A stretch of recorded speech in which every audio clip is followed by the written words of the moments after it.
in Mind broadcast with your hosts, Bishop C. Guy Robinson and Dr. Jonathan Shepard, where we explore faith and mental health perspectives on current affairs. Let's get into today's discussion with the Spirit in Mind. Well, hello, everyone, and welcome to Spirit in Mind, where, as you just heard, we discuss current affairs with faith and mental health perspectives. I'm Bishop Guy Robinson, and I am honored to be with you today. And good day to you, Dr. Shepard. Hey, Bishop, how are you? I'm doing well. How's your week been? It's been a week of weeks, as they say, but I'm good. I'm here and glad to be alive. How has your week been? A week of weeks says it well. It's been busy, but we hope productive. Believe it's productive and effective. There is a difference. Yes, sir. I am excited about this opportunity, as always, to share with our Spirit in Mind family. Good evening. And we see persons starting to come in, and that's always a good thing for us, because this is all about relationship and dialogue, questions and responses, and adding to the conversation. And as always, we're excited about our connection and how our relationship as Spirit in Mind hosts and family continues to grow and expand. And so we encourage you to tell someone that Spirit in Mind is on, that it's time for Spirit in Mind. And of course, Dr. Shepard will, in addition to whatever greetings he feels led to give, will also tell us about the power of connection and how we can stay connected in an even greater way. Absolutely. So again, good evening to everyone who is out there, and thank you for going ahead and commenting and let us know that you are watching. And I'm going to be interacting with you as we go throughout. And we have some exciting news that is on the horizon for Spirit in Mind broadcast, and we just want to share a little bit of that with you. As we do, I want to just greet the people: Charlotte Green, Cynthia Hackshaw, and Juanita Henderson, and Stacy Burston Bynum, Sandra McCrae, Jacqueline Shaw, and there's other people who are coming on in. So thank you for being a part. And we have exciting news as we are ready to launch our podcast. So being an official podcast. I was gonna say podcaster, but I guess that is the term, podcaster. And we're anxiously awaiting that. You'll be hearing more about that, but it looks like our date will be at the beginning of May when we'll be ready to release the podcast. So please, you'll be hearing so much about that as it is coming up. And you'll see all the advertisements and flyers, but wanted to let you know about that. So stay in tune with us. Please reach out to us. There's so many different avenues. We're anxiously waiting the podcast to be another way, but you can email us now, today, if you wish. You can go to my website or to my email address. Let us know how you are doing. Let us know if there's some way in which we can assist you. Being in my role as a physician, I'm able to direct those who are in need of direct care services for those who are mentally ill or have mental health disorders. And you reach out to my website or my email address, the Gmail account, and my office number. And it's always so good to get phone calls from people who've been watching on social media. So please do that. You can hit me up on Facebook, YouTube, or Instagram or Twitter. That's how you can reach out to me. And with my co-host, who is the visionary, the one who started this broadcast, the Bishop C. Guy Robinson, please reach out to him. And you can see right there the various handles that he has, Gmail account, office number. Follow him on Instagram, Twitter, and you'll be blessed. You can even meet him as he is the senior pastor of the Tabernacle of the Lord. And you can go there and even hear some of his dynamic sermons. pick up even some of the books that he has written. So there's so much that Bishop Robinson has to offer, and we just look forward to sharing with you on these various platforms. And yes, Bishop, we are just about ready for the podcast. I'm excited about it and looking forward to it. And can't wait until we can even share even more details with our Spirit and Mind family, present and family that is to come.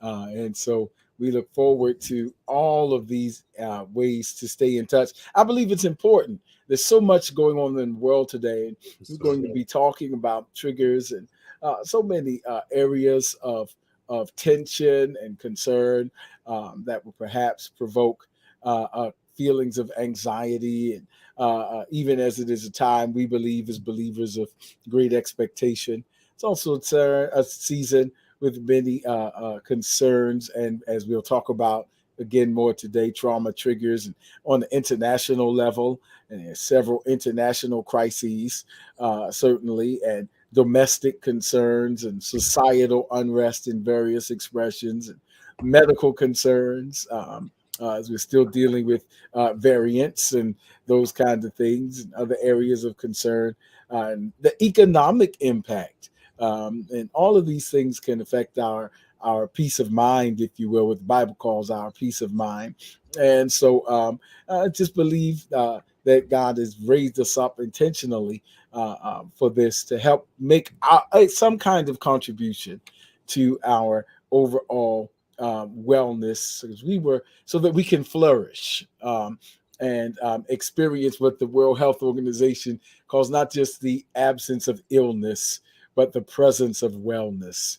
And so we certainly hope that can be part of our contribution to that pursuit, that we flourish. Or as the Bible says, I would above all things that you would prosper, not just scratch and survive, but thrive and prosper and be in good health, not just exist, but live the Zoe, the God kind of life that he intended for us to live. And so that's our goal, to contribute towards that vision, towards that end, through spirit and mind. And so we've been talking about it, just all has kind of flowed together. Dr. Shepherd will give us a recap and kind of get us all down the runway and into the air a little bit. But we've been talking about the power of forgiveness. We were talking about this, or have been talking about this for some time.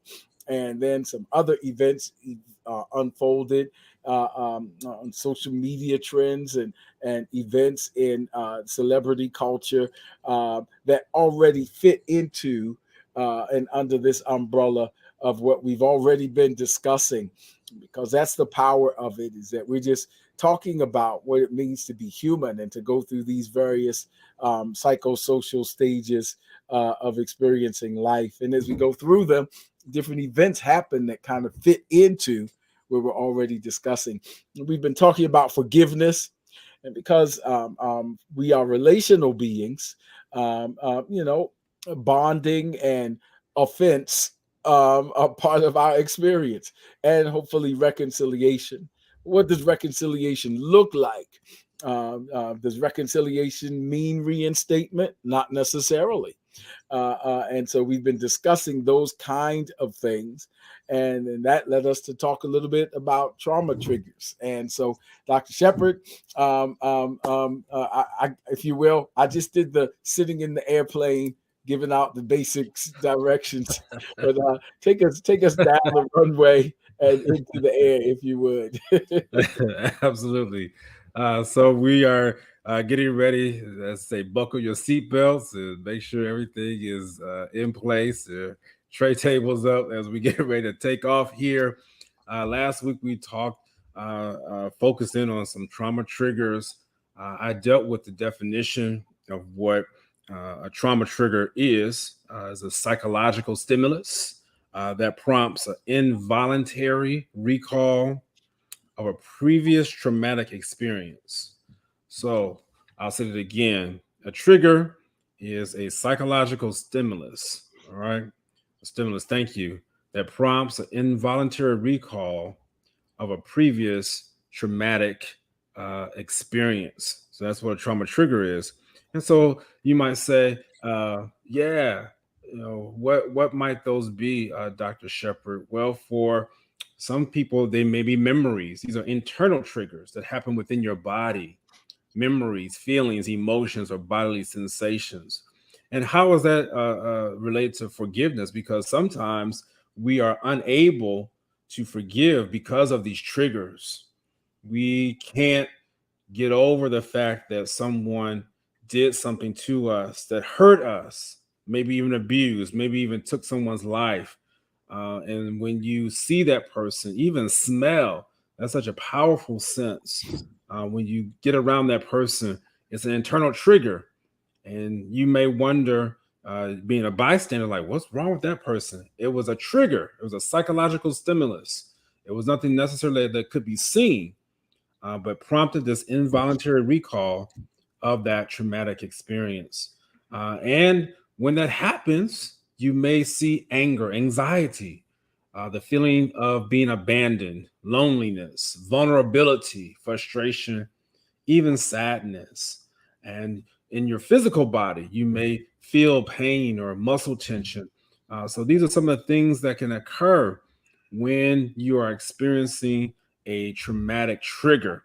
And so that is just so important to understand that when a person has been triggered, you may not know what he or she is referring to. And that's why I believe that we see instances where people are really struggling back and forth on that ability to be able to say, I'm letting this go. I'm able to move forward. I'm not able to move forward. I'm stuck, or I want to get unstuck, but I can't do it because these triggers are present there. I have a graphic, Bishop, if I may. I want to go a little further here. I have a graphic here, and I'm just ready to now take off, and I'm sure Bishop will help us to begin to stabilize and to coast some. But I have a graphic here, so I'm using a cartoon character here, just for a little humor, but also it demonstrates and gets the point across. So I'm talking about triggers, all right? And if you look at the very top, hopefully y'all are looking at this and see this. And so at the very top is a stimulus. And so Homer Simpson, that is the cartoon character there, he has a fever on the one on the left. And on the right, he gets a chill, so like almost like frostbite. So that's the stimulus. And so when a fever comes, and that may be due to whatever the cause is, he may be overheated, he might be sick, he might have an infection, whatever it might be, it causes his temperature to rise. Now, as you see further to the left, there's a response, right? Because he feels sick. He is not feeling well. His temperature is rising. And what happens is in the brain, and this is really true, what happens to you when you have a fever, it sends a signal to your brain. And I'm not going to get into which part of the brain, just know it goes to your brain, okay? And when that happens, the brain then regulates the body temperature so that it can now come down, and then your response should be the one on the right. And so it's a negative feedback loop because you don't want to remain in something that is going to keep your temperature up high. If you have a high temperature, you want to have something that's going to oppose it so it can bring your down. All right. So that's why it's a negative as opposed to a positive feedback loop. Positive feedback loops is when things continue to fuel the current stimulus, continue to fuel the current thing that you want to have occur in your body. Now I'm speaking vaguely because I'm trying to keep it very generic as possible. So in this case, when you look at there, there's a change, and there's four components, and then I'm going to be done. Okay. Still want you to look at the graphic. All right, you're there. Please, I see you are commenting. Thank you, Minister Donna. Yes, internal triggers. Yes. But there are four things that are key here. There's a change, and that the change was the fever, right? Or if you want to start on the right, it could have been frostbite. All right, that could be the change. But change is anything that requires a reaction. It could be the change in temperature, pressure, or even the chemical composition inside or surrounding the cell. All right. The cell in this case would be Homer, because as humans, we're made of several cells. So that's number one, is there's a change. Then number two, there is the receptor. So once the change occurs, it's the receptor's job to detect the change and alert the proper control center to counteract it, returning the cell of the person and the overall system to a balanced state. So what you see right there on the left is the change that has occurred. Then you see the receptor. The receptor is then headed over to the brain. All right. And it's where the receptor is in the brain. The brain still remains the control center, which is the number three part. So the receptor gets activated, sends a signal to the control center in the brain, and that brain then receives the impulses from the remote receptors, and then it commands the effector to counteract the change in the environment. Wow. So when you have a fever, I'm just taking time to break it down, and you're going to see where I'm going with this. You have the fever, that's the change. You have the receptor. And so the receptor doesn't necessarily have to be in the brain. It can be anywhere on your body. All right. But it sends a signal to the brain. The receptor cannot make the change. That's important. It's the control center to make the change. But there's an issue with the receptor, then the control center can't get the right impulse. I'm sure Bishop's going to tear that apart. But you got to make sure your receptors are working in order for it to get the right signal to the control center. Now, the control center's job is not done, because now it has to send the impulse back to the effector, the effectors, EFFECTOR. And this is what acts on the impulses from a specific command center, counteracting the change and returning the internal and external environment back to the balanced state. So these are the four elements of what we call homeostasis. Now, Dr. Shepard, you might say, well, what does this have to do with traumatic triggers? Well, it has a lot to do with traumatic triggers, actually. Because what happens in trauma is that you heard me talking about psychological stimulus. What happens is in trauma, one of those receptors either is one or two things. It either gets hypersensitized or it gets deactivated. I'll say it again. When people are traumatized, they either become real hypersensitive to anything that even remotely sounds like the previous traumatic experience. Case in point, let a car backfire. And I've seen where people literally will run underneath a table or a desk or go hide because it reminds them of gunshots that they were a part of, whether it be in their neighborhood or in war or whatever it might be. And so now that receptor that they once was working normally before the traumatic experience is now hypersensitive. So anything that reminds me of that thing that threatened my life just sends me over the edge. Or, and just as equally important, you've seen where some people get numb to the pain or numb to the traumatic pain. So I've seen where people have been abused. Some people have been, whether it be physical abuse or verbal abuse or even sexual abuse. And those whose receptors may be working, quote unquote, normal or appropriately, because I don't like to use that word normal, but working appropriately, you might look at them and say, well, how come he or she allows this person to continue to do this to me or to that person? Well, the answer is their receptors may not be working, desensitized. And you can have a traumatic experience occur. And just one time, believe it or not, Bishop, one traumatic experience can just desensitize you for an extended period of time, just wipe you all the way out. And this really relates to how there are so many people who struggle with getting their receptors back in place so that they can be able to A, move on, and B, be able to forgive. I would submit to you, it's hard or difficult. Nothing's impossible, but it'd be very difficult to forgive when you're out of balance, when you're out of homeostasis. That is the medical term.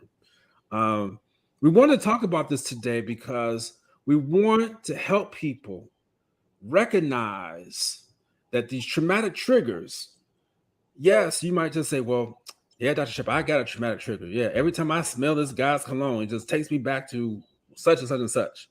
And sometimes we can be humorous about it.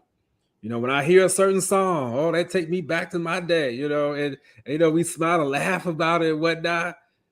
But let me tell you, everybody not smiling and laughing because it's just like, ooh, that just took me back to something that I didn't want to go back to and wasn't ready to deal with it. And if you're not careful, it will cause a stimulus that will cause you to react in a way in which you were not expecting. I would submit to you that that's what happened 2 weeks ago with Will Smith, that there was a reaction that he was not ready to handle at that particular time. And before he knew it, he found himself doing something that now, as we see, he regrets, or at least he says that he regrets.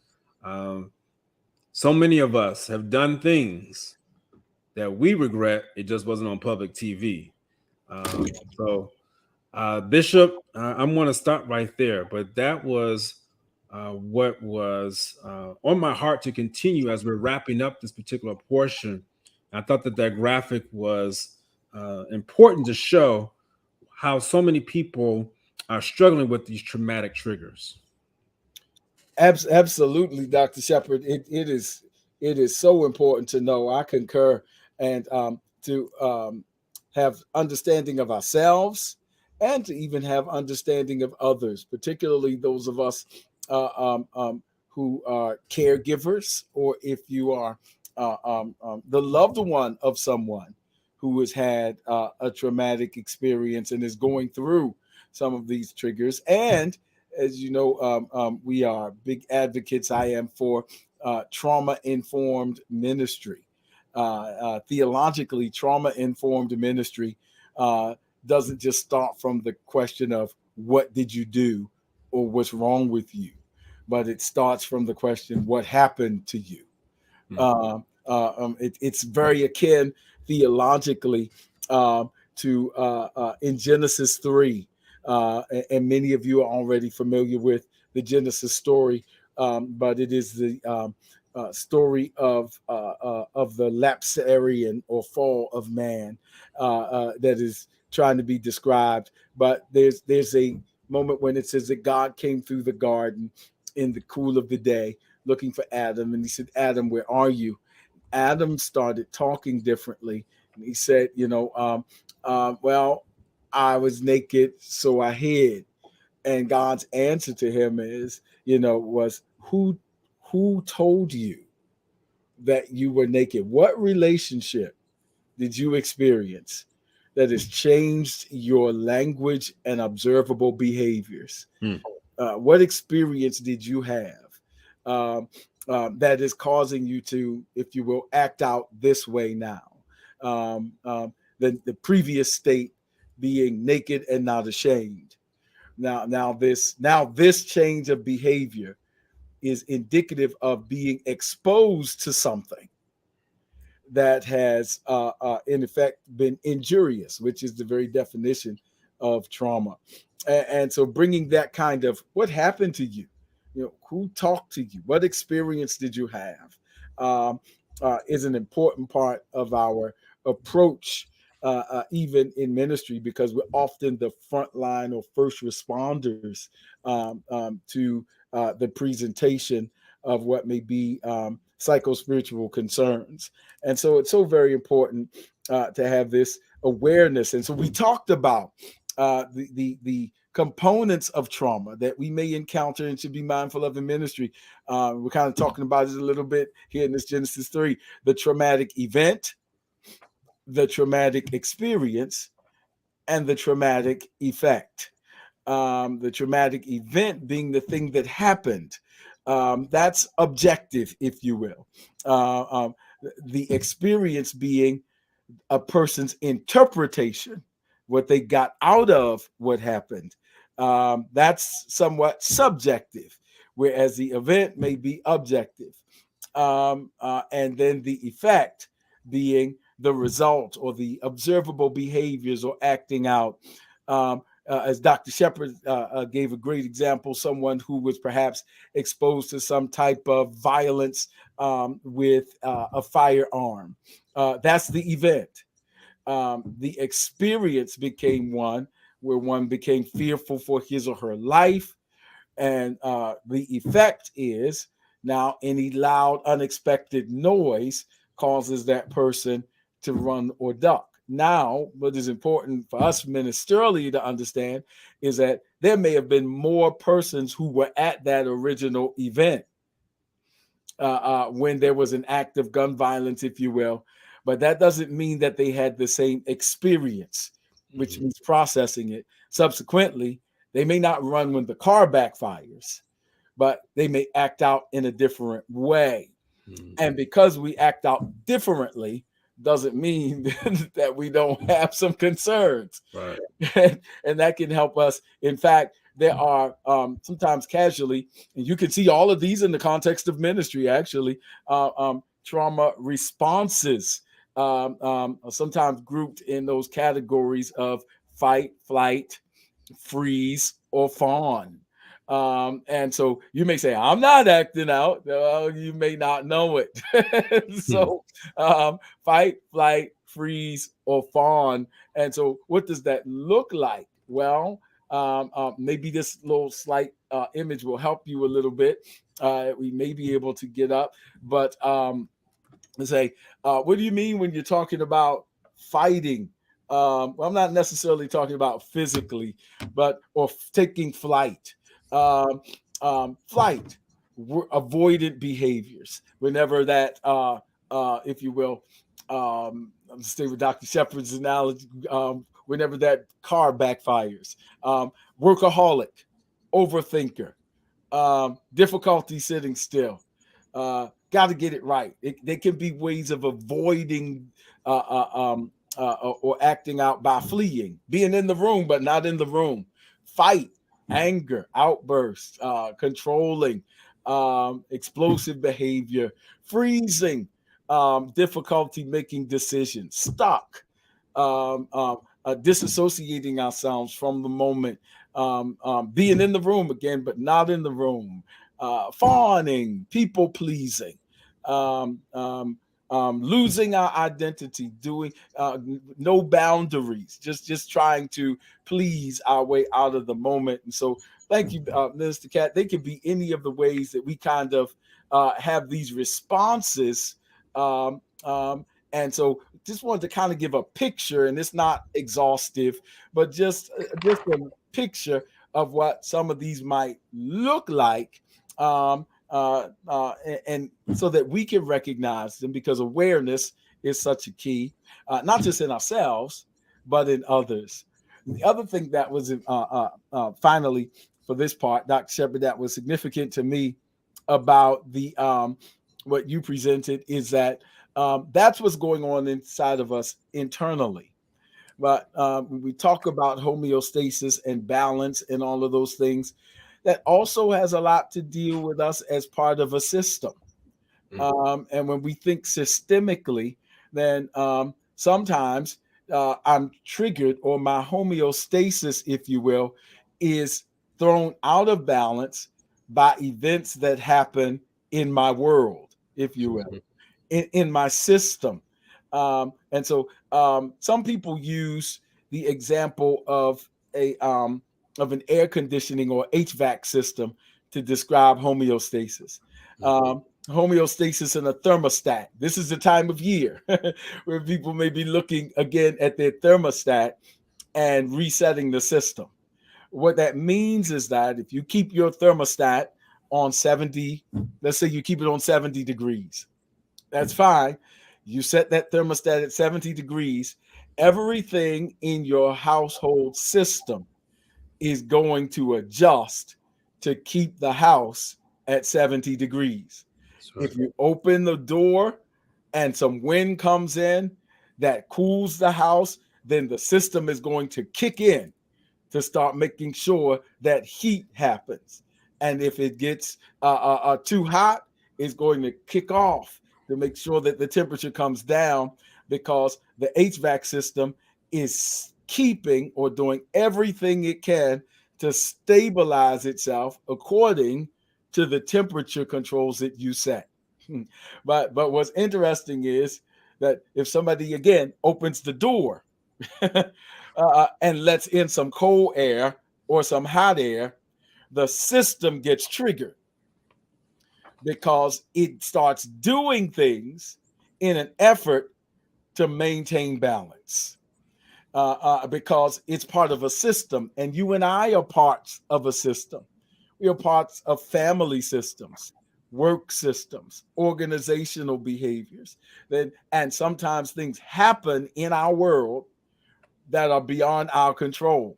The image that's coming to mind is, imagine if you set the thermostat in your house and somebody else opened the door or opened a window or changed the thermostat, because you might not be the only one in that world.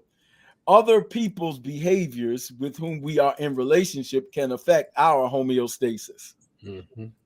And oftentimes, just from the ministry aspect, life changes and ministry grows and ministry evolves, and the way we do ministry changes. The message may be the same, but the method changes. And when it changes, it sometimes sends some of us through changes. And you'll start asking, who changed the thermostat? Because just when you think you got it all set, the season changes. And so some of you may be going through that right now. Seasons change in a home. Um, Children grow up, go off to college. Children come back home. um, Breadwinners transition. Family loss happens.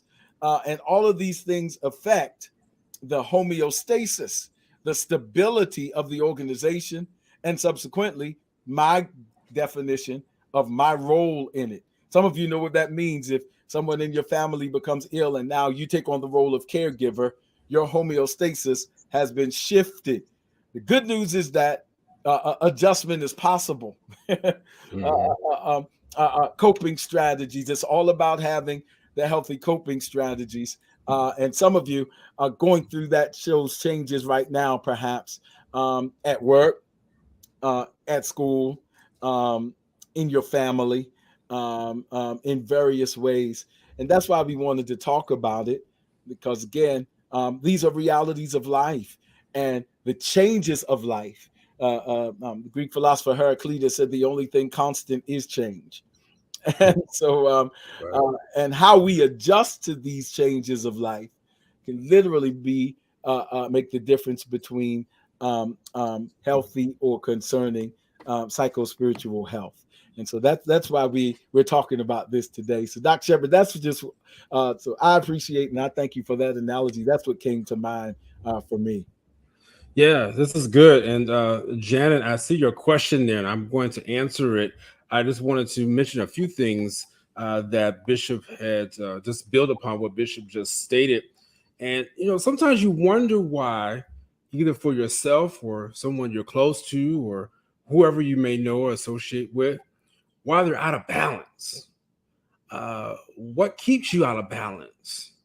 What stops you from being able to forgive? We've dealt with it before, but I'm coming back to it because I think that it's important. Unforgiveness could be the reason why you are not stable. Believe it or not, yeah, bitterness can leave you in an unstable place. Postpone obedience or disobedience.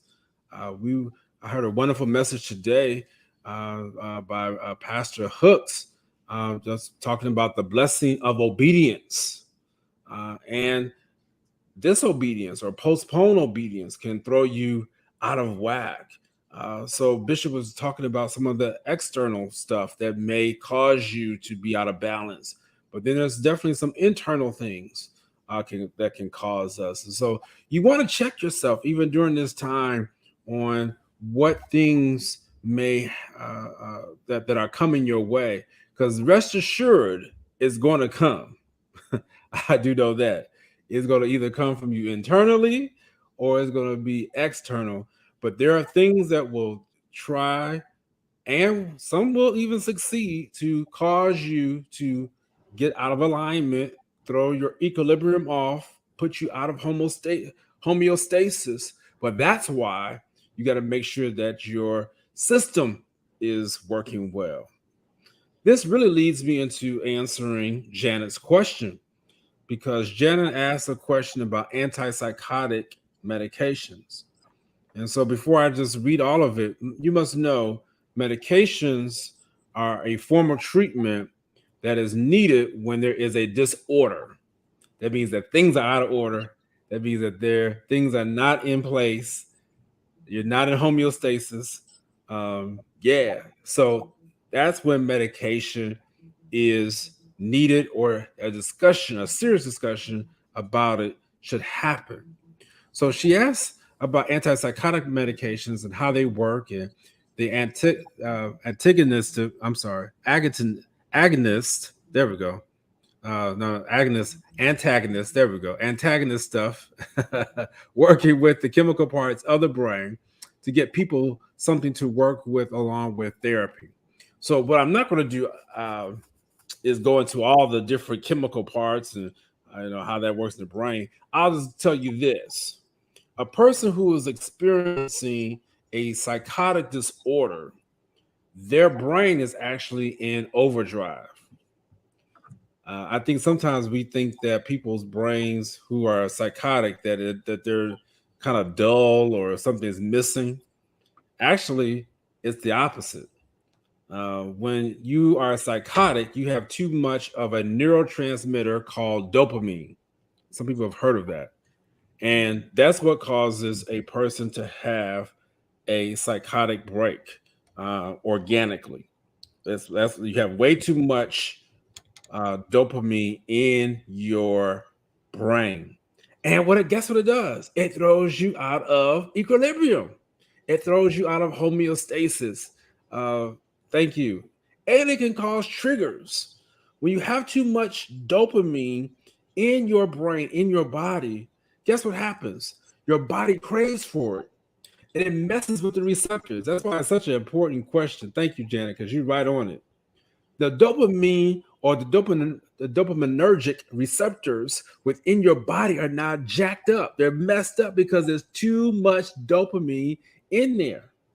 So what happens when there's too much? The receptors are eating it up, and it causes your brain to go into disorder, and you start even seeing things, hearing things that are not there. That's some of the positive symptoms. Some of the negative symptoms, it flattens your effect. You look like you're out of it. You look like you're not here. And so many other things that can occur with a person who is psychotic. But that's why we have medicines. So the psychotic or antipsychotic medications, they're antipsychotics because they are dopaminergic. All right. I don't know why I'm stumbling on my words here. Anti-dopaminergic. And so they attack the receptors so that not too much dopamine gets on those receptors. So hopefully your body can return to some form of equilibrium, and you not be at a disorder where things such as delusions, fixed false beliefs, that's what's a psychotic disorder, believing things that are not really there, seeing things or hearing things that are not really there. There's flat affect and some other things that occur when a person is psychotic.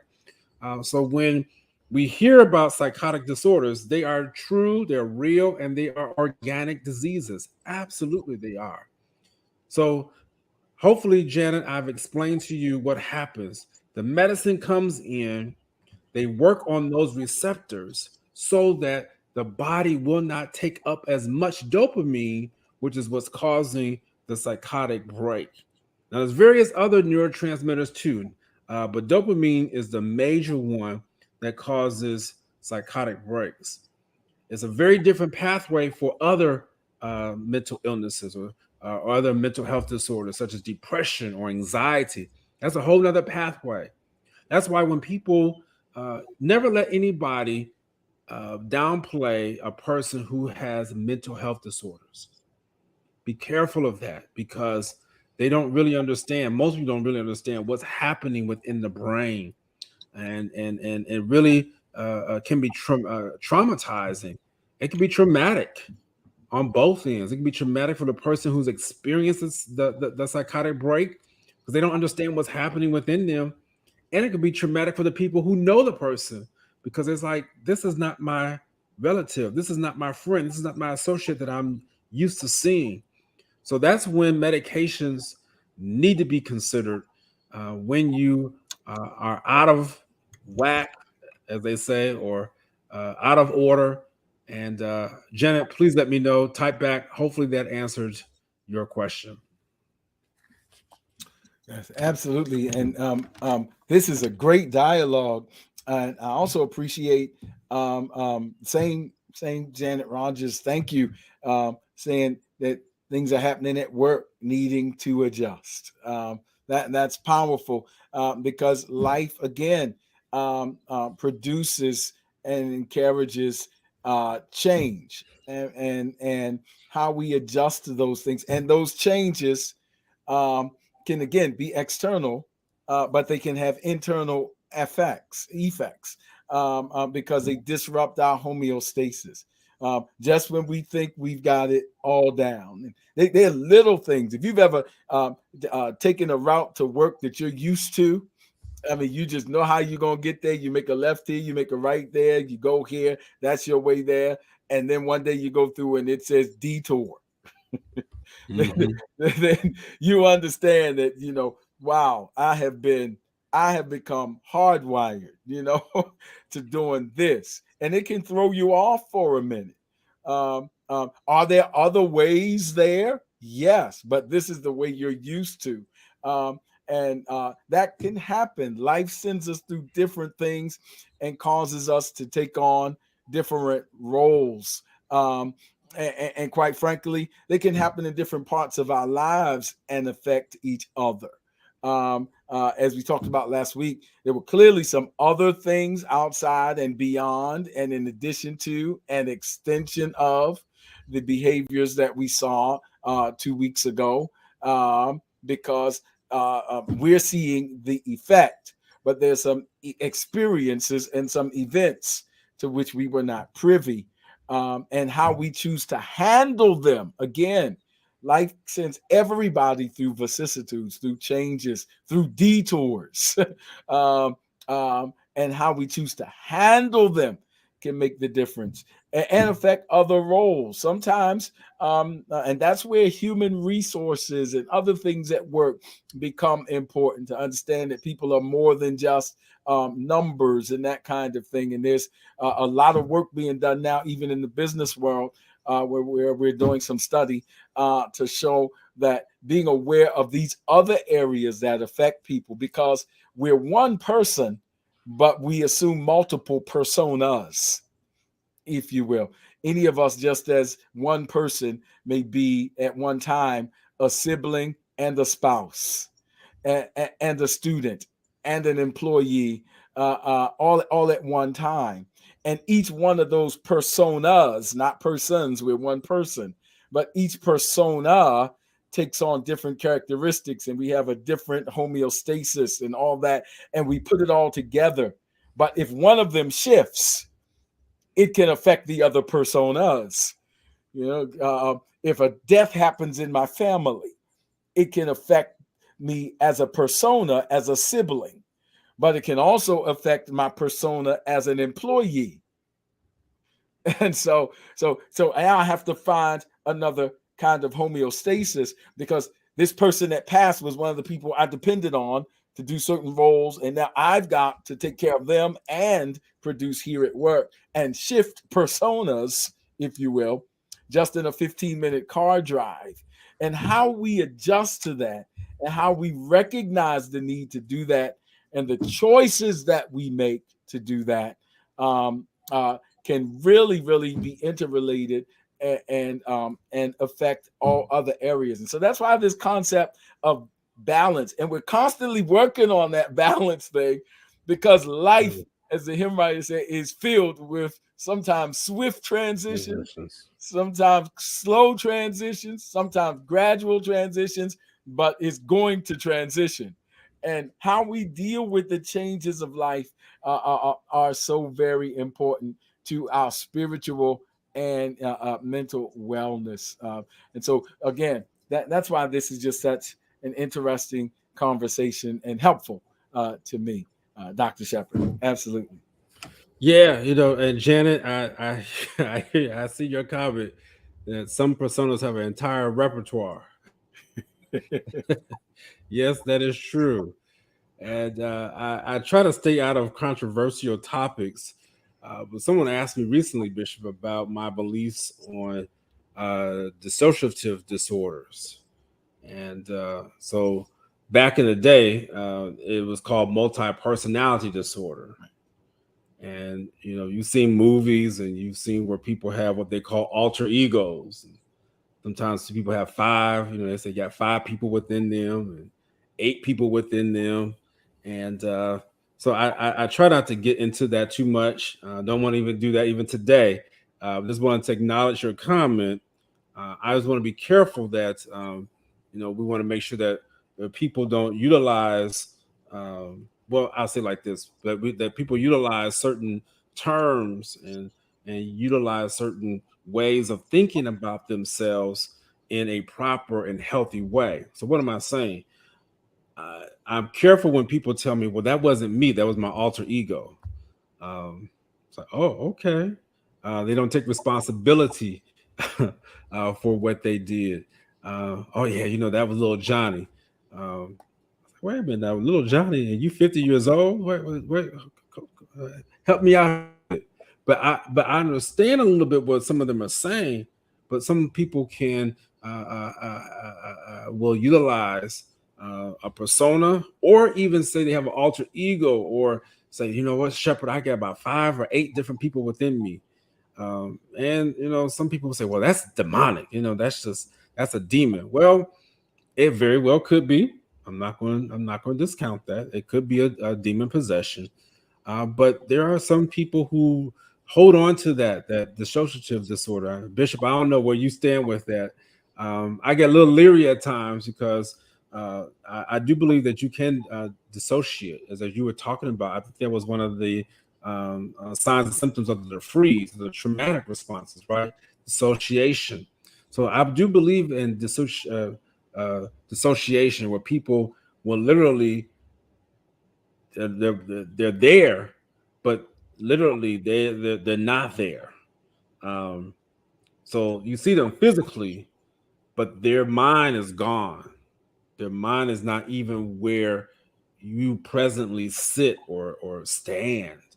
And that's what dissociation is. But you can have a dissociative disorder where I keep saying the word literally because where people believe that, as and let's just say, for instance, as we're doing the show, then I become, let's just say, little Jonathan as I talk, and my voice changes and how I see things literally change. And you're looking at me and say, well, that's Jonathan, but that don't sound, or he's not reacting or whatever. And there are people who actually experience this. what I have come to find out, and I'm gonna move off of it, is that many of those persons who deal with dissociation will have various different personas within them. And I know this may not be what you were referring to, Janet, but a lot of them have been abused. A lot of them have been traumatized, and that's their healthy or way. I shouldn't say healthy, but that's their way of coping with the trauma. That's their way of coping with what happened. And you have to be careful with that. That a persona doesn't become something that is unhealthy of a way of managing the struggle that you are having inside of you. Yeah, I see. But Stacy, she mentioned the movie, The Three Faces of Eve. Bishop, I don't know if what you may want to say. That's an important. And again, it's hard. It's a slippery slope, and so I totally feel you in terms of not wanting to go too far down that. I'll say this much: that's why context becomes so important. Because first of all, let's just deal with it etymologically, or in terms of the study of a word. Oftentimes, a word can have different nuances in different disciplines. And so if you're listening as a psychiatrist or a mental health person, then you may hear a certain nuance to the word persona that a sociologist or a theologian does not hear.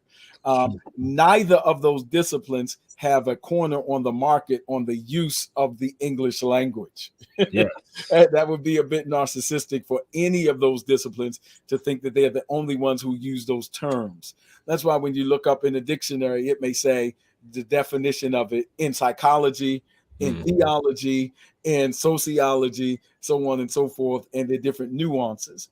And so we tend to hear with the prejudice of our particular discipline of interest. And so first, that's one. And then secondly, when we're talking about personas in theological context, we're not talking about multiple persons. That is a different definition. And actually, the very word persona and everything goes back not to a sociologist, but to a theologian by the name of Tertullian. Tertullian came up with the concept of persona in relationship of God's relationship with us. So it's not three persons, but it's three different types of relationships with appropriate boundaries, which means that as a husband, there ought to be aspects and boundaries of a relationship that I have or a spouse has that you do not have in your relationship as a child with your parent. And there are relationship boundaries, same person, as a worker that are appropriate for an employee or me as an employee, but inappropriate for me to bring my spousal self to my work environment. So it's not making it multiple personalities. It's one person with three different types of relationship boundaries. Good. That's an important distinction for us to make. And that's why perhaps if we ever see our children, if you walk in school, I know I have as a parent, I haven't, they all out of school, but when they were in grade school, and one day if they would have a day that I just went and looked at them in school, I would see certain characteristics and ways of interacting with their peers. I didn't even know she was like that. Right. Well, that's because same person, and she doesn't have a disorder. There are different characteristics of the same person that set different boundaries of relationship. She's talking with her friend. She might be like, give me that crayon. Now she's talking to me because of the way I've set boundaries. She's like, Daddy, can I color? Same person, but different personas, not necessarily making boundary issues. And that's where I don't want to go too far off the loop, but that's where we get in sometimes our misunderstanding of the concept of the Godhead. One God. It's not polytheistic, but the way he relates to us as Father is different than the way he relates to us as Son, and different than the way he relates to us as Spirit. And so it's not three gods. It's one God in different boundary relationships. And so that so that's just important that we keep those things in mind as well, because we kind of tend to go right to the negative and think that there's 4 or 5 different warring persons in me. I'm not talking about the scripture with the man who was battling legion. That's we go right to the catastrophic, if you will. But there are stages and phases and context to all of these kinds of situations. So that's why it's so important. So I'm glad we're having this discussion just for the sake of clarity, because it is a slippery slope. Yeah, thank you, Bishop. That was awesome. That's awesome. I'm just thankful for those who are commenting. I'm recognizing our time, and so I don't think it would be smart to jump into another particular topic or go further today from my end.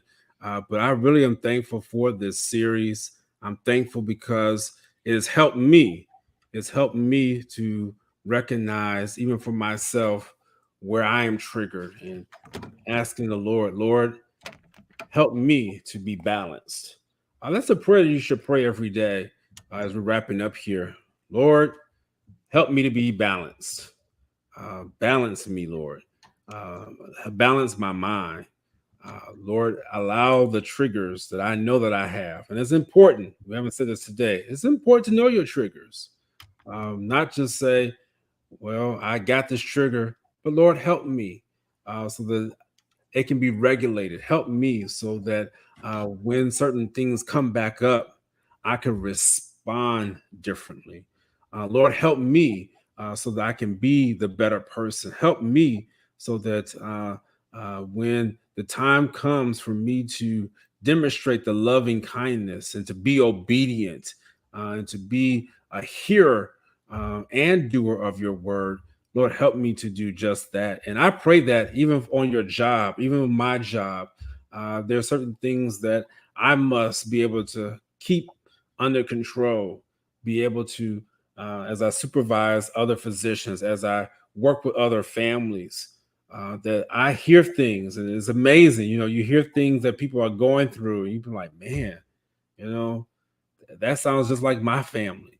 Or that's just, man, or you begin to even say, ooh, you know, I didn't realize it was that bad. But I tell you, when you ask God, and should be your daily prayer, Lord, make me balanced. Help me so that I can emotionally regulate the various external and internal forces that will come my way. And if you're taking medication, I'm led to say this, and I'm done, Bishop.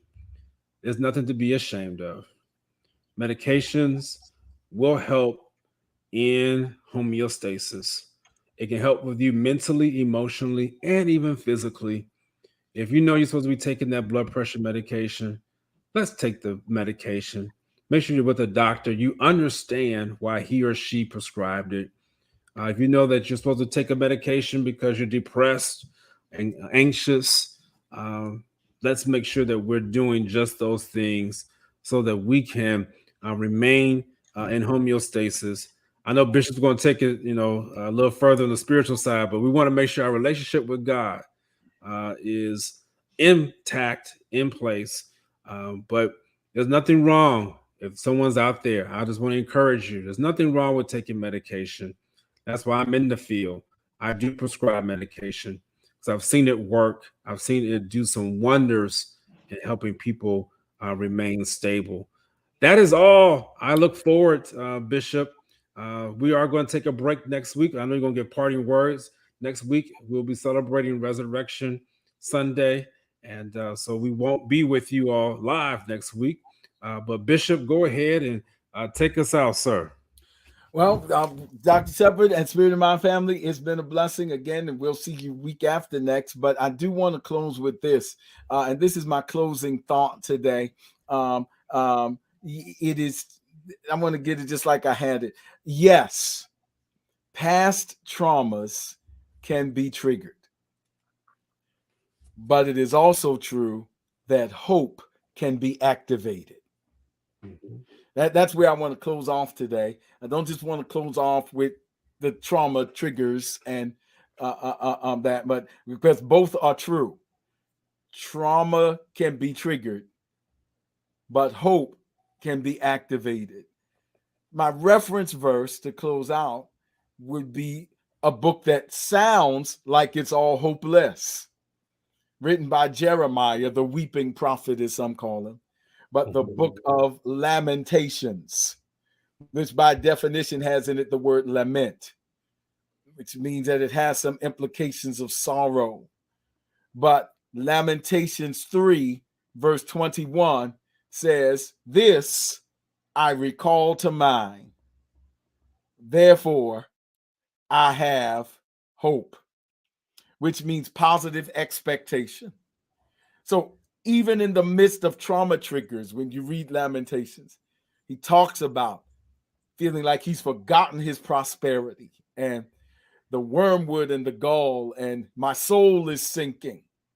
And in the midst of all of those trauma triggers, he says, but there's something I can do, because I'm having these intrusive thoughts, but I can also recall something to mind that will activate my faith.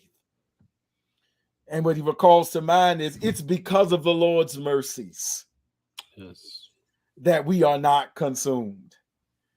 So the triggers of life would have consumed me before, but the Lord's mercies.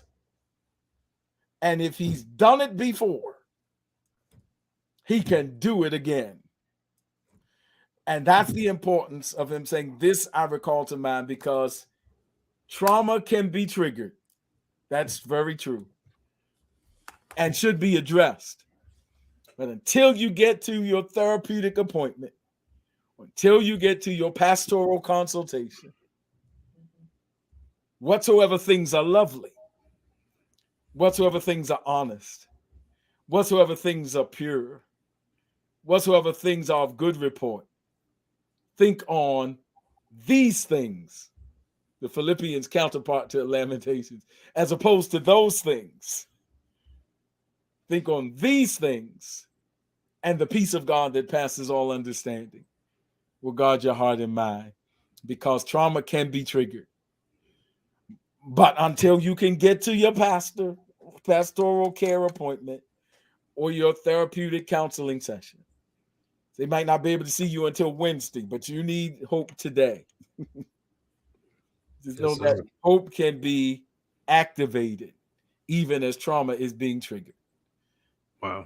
By the grace of God, we hope to see you next time on Spirit in Mind.